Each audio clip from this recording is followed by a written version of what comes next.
2023년 11월 27일 사도신경으로 우리의 신앙을 살아계신 하나님께 고백드리겠습니다.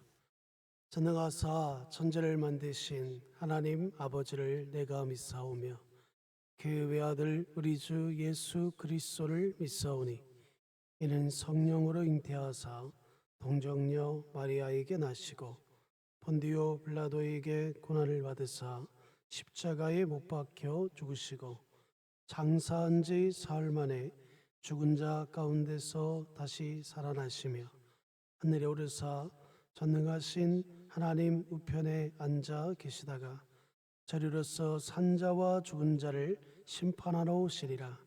성령을 믿사오며 거룩한 공예와 성도가 서로 교통하는 것과 죄를 사하여 주시는 것과 몸이 다시 사는 것과 영원히 사는 것을 믿사옵나이다. 아멘. 우리 찬송가 261장 찬양하겠습니다. 찬송가 261장입니다.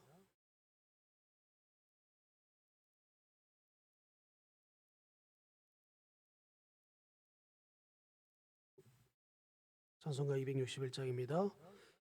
찬양하겠습니다.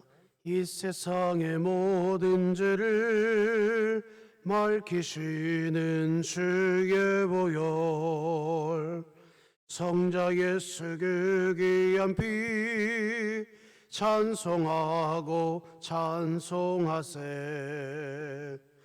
주님 앞을 멀리 떠나 길을 잃고 헤맬 때에 나의 뒤를 따라오사 친히 구원하셨도다. 흰 보다도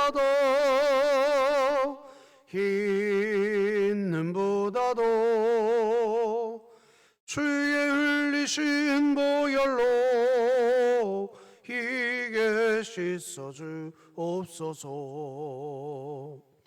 가시관을 쓰셨으니 피로 얼굴 물드셨고 십자가의 모진 고통 나를 위해 당하셨네. 말로 형용할 수 없는 그 세주의 구속하심 그네와 크신 사랑 찬송하고 찬송하세. 흰 눈보다도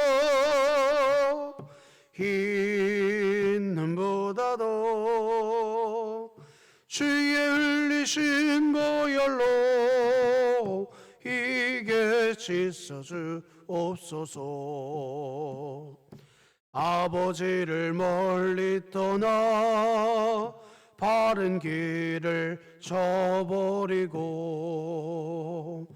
여러 가지 죄악으로 주원같이 되었으니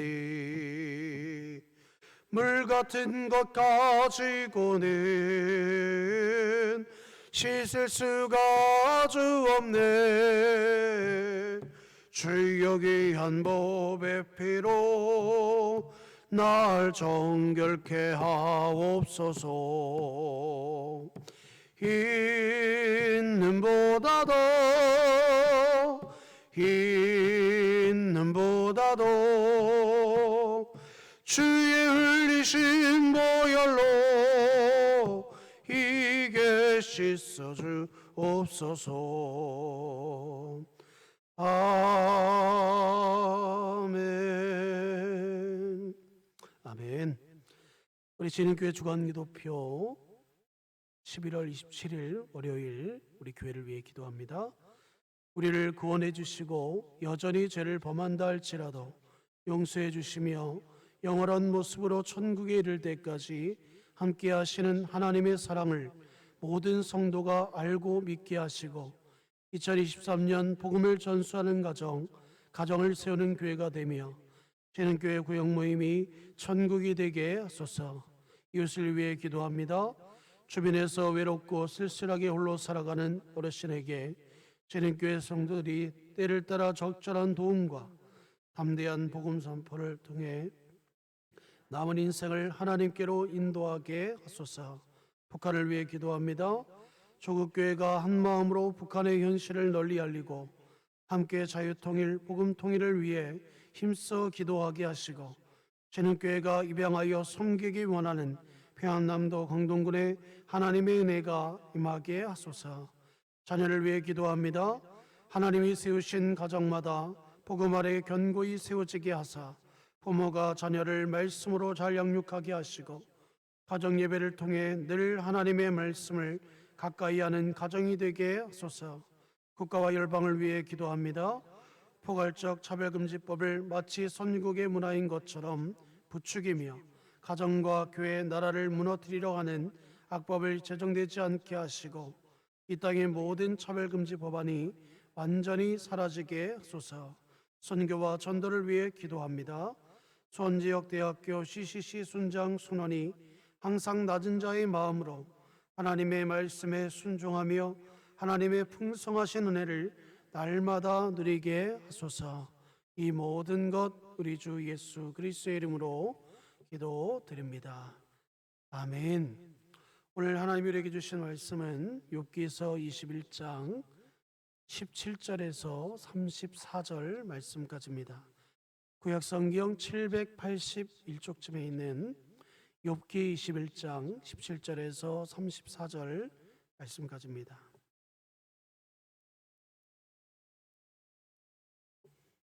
욥기 21장 17절에서 마지막 34절 말씀까지입니다. 제가 한 절, 성도님이 한 절 교독하겠습니다. 악인의 등불이 꺼짐과 재앙이 그들에게 닥침과 하나님의 진노하사 그들을 곤고하게 하심이 몇 번인가. 그들이 바람 앞에 건불같이 폭풍에 날려가는 겨같이 되었도다. 하나님은 그의 죄악을 그의 자손들을 위하여 쌓아두시며 그에게 갚으실 것을 알게 하시기를 원하노라. 자기의 멸망을 자기의 눈으로 보게 하며 전능자의 진노를 마시게 할 것이니라. 그의 달수가 닿으면 자기 집에 대하여 무슨 관계가 있겠느냐. 그러나 하나님께서는 높은 자들을 심판하시느니 누가 능히 하나님의 지식을 가르치겠느냐. 어떤 사람은 죽도록 기운이 충실하여 안전하며 평안하고 그의 그릇에는 젖이 가득하여 그의 골수는 윤택하고 어떤 사람은 마음의 고통을 품고 죽음으로 행복을 맛보지 못하는도다. 이 둘이 매어 한 가지로 흙속에 눕고 그들 위에 구더기가 덮이는구나. 내가 너희의 생각을 알고 너희가 나를 해하려는 속셈도 아노라. 너희의 말이 귀인의 집에 어디 있으며 악인이 살던 장막이 어디 있느냐 하는구나. 너희가 길 가는 사람에게 묻지 아니하였느냐. 그들의 증거를 알지 못하느냐. 악인은 재난의 날을 위하여 남겨둔 바 되었고 진노의 날을 향하여 끌려가니라. 누가 능히 그의 면전에서 그에게를 알려주며 누가 그의 소행을 보응하랴. 그를 무덤에 메어가고 사람이 그 무덤을 지키니라. 그는 골짜기의 흙덩이를 달게 여기리니 많은 사람들이 그보다 앞서갔으며 모든 사람이 그 뒤에 줄지었느니라. 함께 읽겠습니다. 나를 헛되이 위하려 하느냐. 너희의 대답은 거짓일 뿐이니라. 아멘. 오늘도 우리 믿음의 고백 먼저 선포하고 우리 오늘 말씀 살펴보겠습니다. 우리 함께 해지겠습니다. 시작. 일어나라 함께 가자. 아멘. 우리 예배당 예배 회복을 위해서 계속해서 우리 각 구역장님들과 또 우리 구역원들 모두가 한마음이 되어서 우리 장기 기간 동안 나오지 못하는 우리 성도님들을 위해서 함께 나올 수 있도록 함께하는 시간을 가졌으면 좋겠습니다. 오늘 담임 목사님이 어제 좀 몸이 많이 좋지 않으셔서 오늘 제가 이렇게 설교 자리에 서게 되었습니다. 양해 부탁드리고 특별히 오늘 기도하실 때 우리 담임 목사님 건강을 위해서 빨리 회복될 수 있게 해달라고 우리 특별히 기도해 주시면 감사하겠습니다. 오늘은 고통의 자리에서라는 제목으로 우리 함께 은혜 받는 시간 갖겠습니다. 오늘 본문은 소발에 대한 욥의 답변으로 자신이 보기에 악인들은 더 복을 누리며 장수하며 마지막에도 평안한 죽음을 맞이하는 자들이 많은데 어찌하여 친구들, 바로 욥의 친구들이 이상적인 원리만을 내세워 반대로 이야기하는지 모르겠다고 하며 그런 거짓말로 욥 자신을 위로할 수 없다고 반박하는 내용이 오늘 본문의 말씀입니다. 그 예로 욥의 친구들에게 어떤 사람은 평안히 살다가 죽지만 또 어떤 사람은 마음의 고통을 품고 죽는데 거기에 대해 한번 대답해 보라고 지금 욥이 친구들에게 말하고 있는 겁니다. 본문은 크게 네 가지로 구분할 수 있습니다. 곧 이해할 수 없는 하나님의 심판과 흑백 논리가 기준이 되지 않는 인생, 또 알 수 없는 악인의 평안한 죽음, 마지막으로 친구들의 헛된 위로와 거짓말입니다. 오늘 본문은 욥이 친구들과 같은 견해인지 아니면 다른 의견인지 애매하게 풀이되어 있습니다.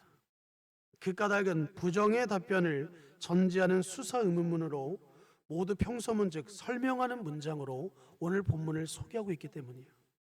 따라서 원문에 충실하게 우리가 보려면 그 의문문으로 읽어야 오늘 본문을 더욱 명확하게 이해할 수 있다는 겁니다.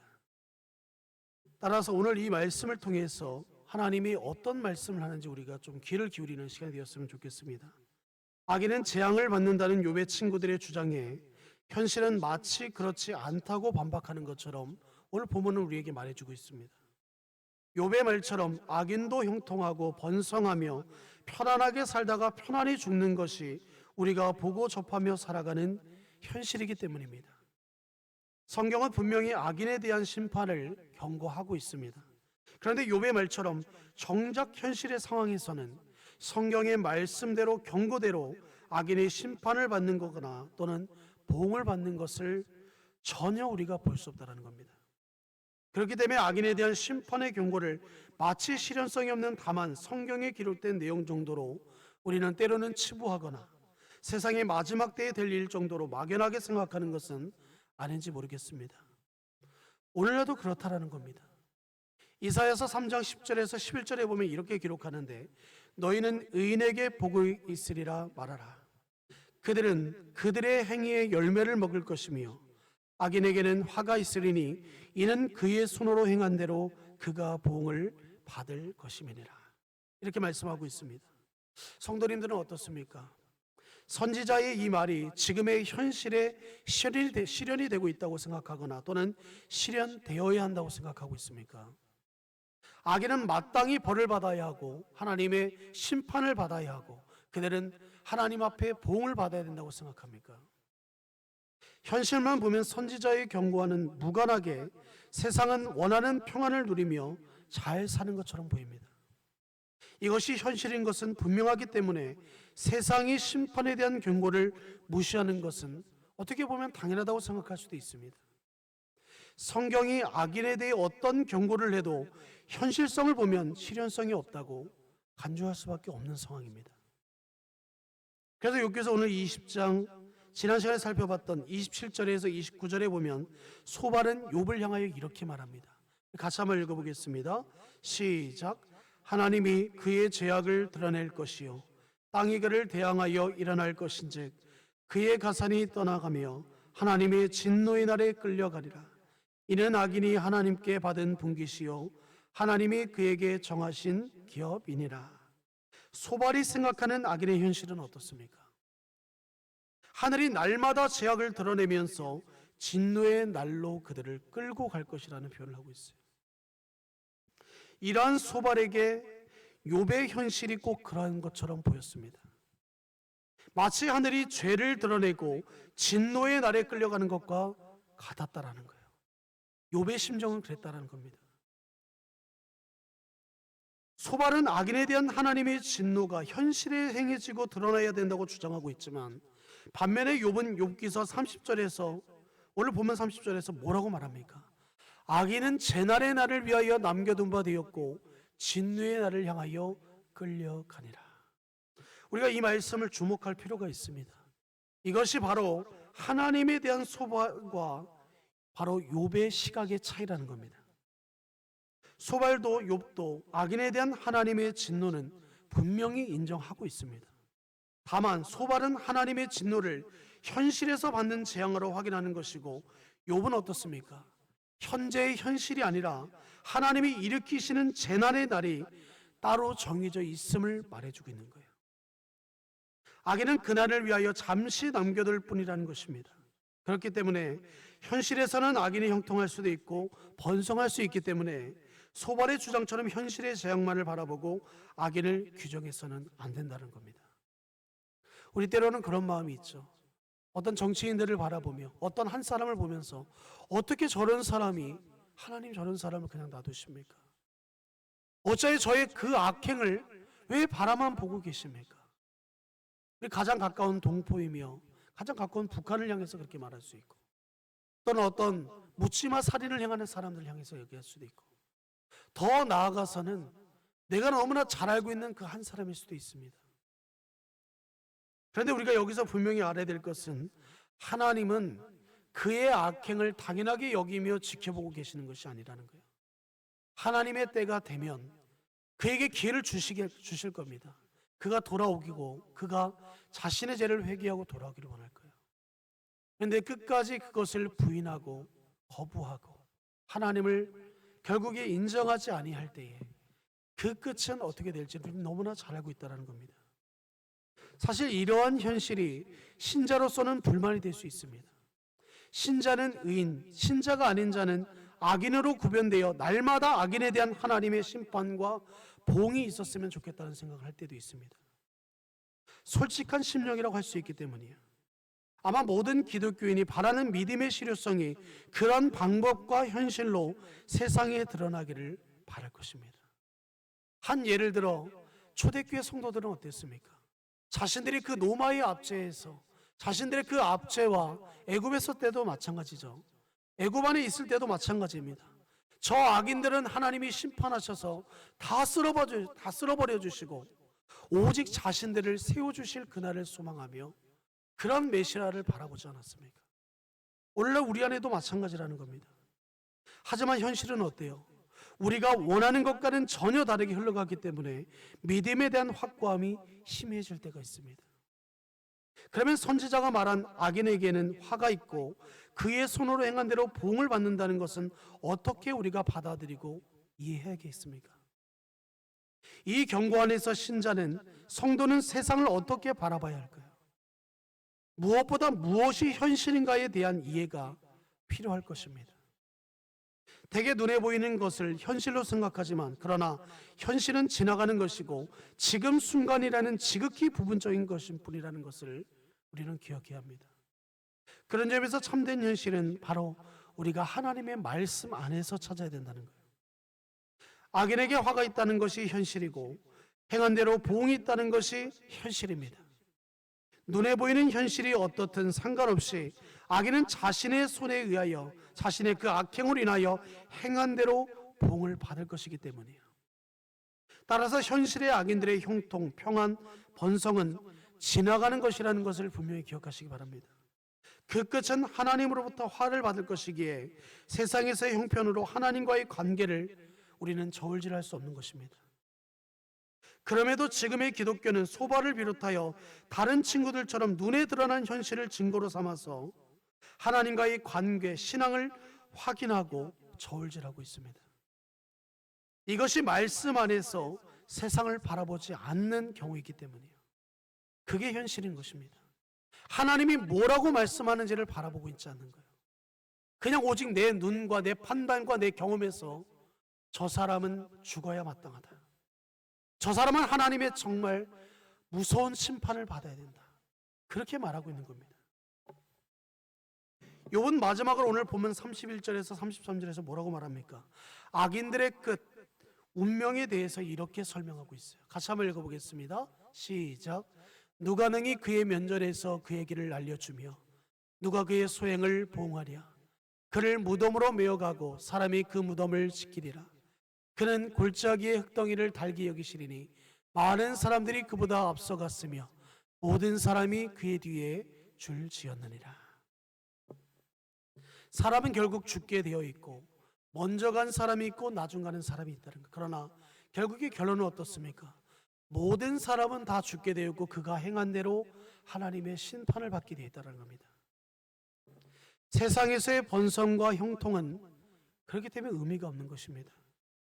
물론 우리는 가능하면 번성과 형통의 삶을 살고 싶어 하지만 오늘 죽을 수도 있고 내일 죽을 수도 있는 것이 우리의 인생인 것입니다. 그런 가능성 안에 있는 것이 바로 저와 여러분들이라는 겁니다. 모든 인생이 죽는다는 확고하고 변동이 없는 그 운명을 안고 살아가는 것이 우리의 인생이라는 거예요. 이것이 죄에 대한 하나님의 확고한 의지이고 그것이 우리의 현실이기도 합니다. 지금 살아있다고 해도 그 또한 순식간에 지나가는 것일 뿐임을 아는 것이 자신에 대한 정확한 판단이라고 생각합니다. 그럼에도 우리는 악인이 번성하고 잘 되는 것을 여전히 못마땅해 합니다. 하지만 인간 자체가 악한데 인간이 의인과 악인으로 분류될 수 있겠습니까? 만약 하나님이 악인을 구분하여 징벌하신다면 그 대상은 모든 인간이 될 것입니다. 그런데 나는 하나님을 믿는 신자라고 생각하고 예수님 안에서 의인이 되었다고 스스로 인정함으로써 악인을 내 자신이 아닌 악을 행하는 또 다른 누군가로 규정하고 있다는 겁니다. 우리는 그런데 분명히 알아야 된다는 겁니다. 잠언 16장 4절에 보면 이렇게 기록하고 있는데 여호와께서 온갖 것을 그 쓰임에 적당하게 지으셨나니 악인도 악한 날에 적당하게 하셨느니라. 여러분 이 말씀을 오해하지 마시기 바랍니다. 하나님이 일부러 악인을 사용하려고 만드셨다라는 게 아니에요. 그러면 그 인간은 그 사람은 불행한 인생 아닙니까? 절대 그런 말씀이 아닌 겁니다.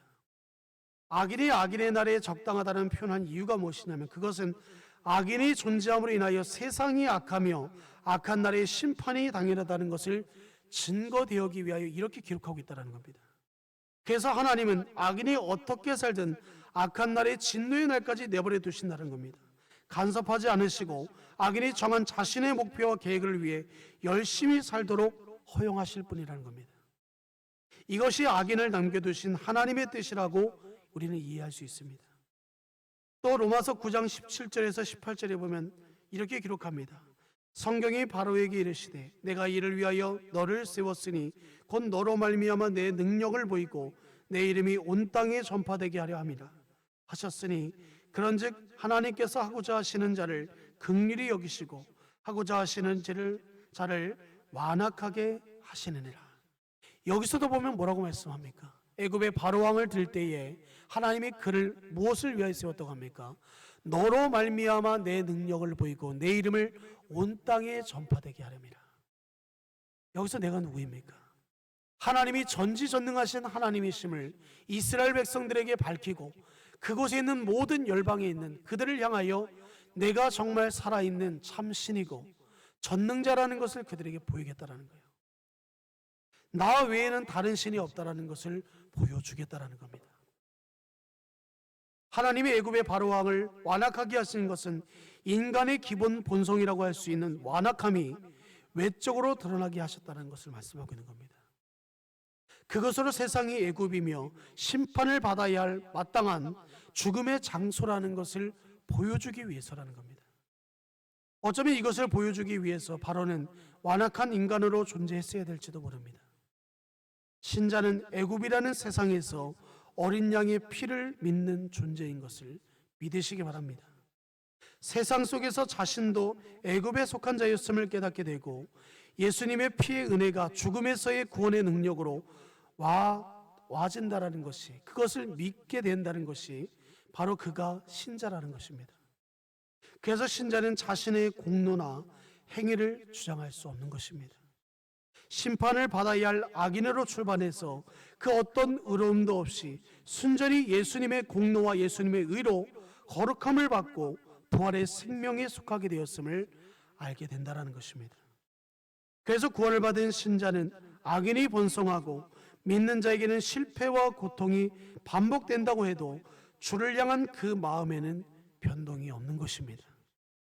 세상의 모든 것이 지나가는 것이고 변동이 없는 고정된 현실은 무덤으로 가는 것인 것을 우리는 알아야 된다는 것을 말씀하고 있는 겁니다. 이렇게 인생의 끝을 바라보고 있는 욥에게 친구들의 위로는 아무런 의미도 없는 것이고 오히려 욥을 더 고통스럽고 힘들게 만들 뿐인 것입니다. 그래서 오늘 보면 마지막 34절에서 욥은 고통스럽고 괴로운 마음을 확연하게 보여주고 있습니다. 마지막 34절 같이 읽고 오늘 말씀 마치겠습니다. 함께 읽겠습니다. 시작. 그런데도 너희는 나를 헛되이 위로하느냐? 너희의 대답은 거짓일 뿐임이라. 욥의 친구들은 죄를 회개하면 재앙이 사라지고 평안해질 것이라고 말로 욥을 위로하고자 했습니다. 이것이 세상의 보편적인 위로라는 거예요. 하나님을 믿고 기도하면 고통이 사라지고 평안이 찾아올 것입니다라는 식의 위로가 교회에는 가득하지만 세상의 끝을 바라보며 하나님의 말씀을 참된 현실로 인식하는 신자에게는 헛된 위로이며 그것은 평안으로 찾아올 수 없는 것입니다. 오직 거짓된 말뿐인 거예요. 차라리 우리 모두가 구원받은 죄인이라는 고백과 함께 죄에서 구원하신 하나님의 사랑과 은혜를 깨닫고 감사하고자 하는 것이 오히려 우리에게는, 서로에게는 더 큰 위로가 될 수 있는 것입니다. 그렇게 성도는 은혜와 사랑을 전하는 도구로 하나님께서 적당히 지으셨다는 것을 기억하시기 바랍니다. 오늘 이 말씀처럼 우리 안에서 누군가를 위로할 때 하나님이 분명히 그에게 원하시는 그 위로가 있을 것입니다. 그러나 우리는 그냥 막연하게 괜찮아, 그 정도 참아야지, 네가 그러고서도 그리스도인이야? 우리가 어떤 그런 고백으로 이렇게 말하지는 않겠지만 오히려 그를 위로한다는 그 위로가 오히려 그에게 더 무거운 아픔과 고통을 줄 수 있다는 것을, 그 정도 아픔 때문에 왜 그렇게 너희가 괴로워하느냐, 왜 그 정도 때문에 네가 그것도 참지 못해? 어떻게 그러면서 내가 그런 직분자라고 말할 수 있어? 우리가 때로는 그렇게 던지는 그 말이 그에게 위로가 되는 것이 아니라 정말 그 안에 내 진심이 담겨져 있을지라도 그것이 오늘 욥의 친구들과 같이 오히려 욥을 힘들게 하고 괴롭게 했던 것처럼 그러한 고백이 오히려 그 상대를 힘들게 할 수 있다는 것을 기억하시기 바랍니다. 오늘 말씀 기억하면서 우리 시간 함께 기도하길 원합니다. 하나님 아버지, 감사합니다. 우리 안에 하나님의 살아계심과 하나님의 역사하심이 있음을 믿습니다. 오늘 욥의 친구들과 같이 하나님, 정말 그를 생각하고 그를 위하여 말한다는 그 한마디로 인하여, 그 말들과 그들의 그 생각으로 인하여서 오히려 욥의 마음을 더 괴롭게 하고 그들의 그러한 위로 아닌 위로로 인하여 더 어려운 그 상황이 놓여 있던 욥과 같이 우리도 누군가를 위로하고 고통과 어려움의 자리에 있는 그 영혼을 위하여 찾아가며 그를 만날 때에 정말 하나님, 우리의 어떤 경험과 우리의 생각과 우리의 기준으로 그 상대에게 그것을 위로라는 그 말로 인하여 전하지 아니하도록 정말 하나님의 마음으로 함께 공감하며 함께 슬퍼하며 함께 눈물 흘리며 기도해 줄 수 있는, 오히려 겸손히 정말 그 영혼을 안아주고 품어주고 온유함으로 오래 참음으로 사랑해 줄 수 있도록 하나님 함께하여 주옵소서. 오늘의 이 말씀과 같이 우리의 삶 속에서 하나님이 세우신 한 공동체로 부르신 우리 모든 지체들 간에 서로가 서로를 위해 주고 세워줄 수 있는 그러한 믿음의 공동체로 온전히 세워질 수 있도록 주님 함께하여 주옵소서. 오늘도 주님이 주시는 이 말씀 붙잡고 살아가는 우리 신흥교회 모든 성도들의 마음과 심령 위에 오직 하나님의 놀라운 은혜와 사랑이 늘 함께할 수 있도록 주님이여 붙잡아 주시고 인도하여 주옵소서. 오늘도 하나님께서 우리 모든 영혼과 함께하여 주실 줄 믿고 감사하며 이 모든 것 우리 주 예수 그리스도의 이름으로 간절히 기도하옵나이다. 아멘. 우리 주님이 가르쳐 주신 주기도문으로 오늘 예배 마치겠습니다. 하늘에 계신 우리 아버지여, 이름이 거룩히 여김을 받으시오며 나라가 임하시오며 뜻이 하늘에서 이루어진 것 같이 땅에서도 이루어지이다. 오늘 우리에게 일용할 양식을 주시옵고 우리가 우리에게 죄 지은 자를 사하여 준 것 같이 우리의 죄를 사하여 주시옵고 우리를 시험에 들게 하지 마시옵고 다만 악에서 구하시옵소서. 나라와 권세와 영광이 아버지께 영원히 있사옵나이다. 아멘.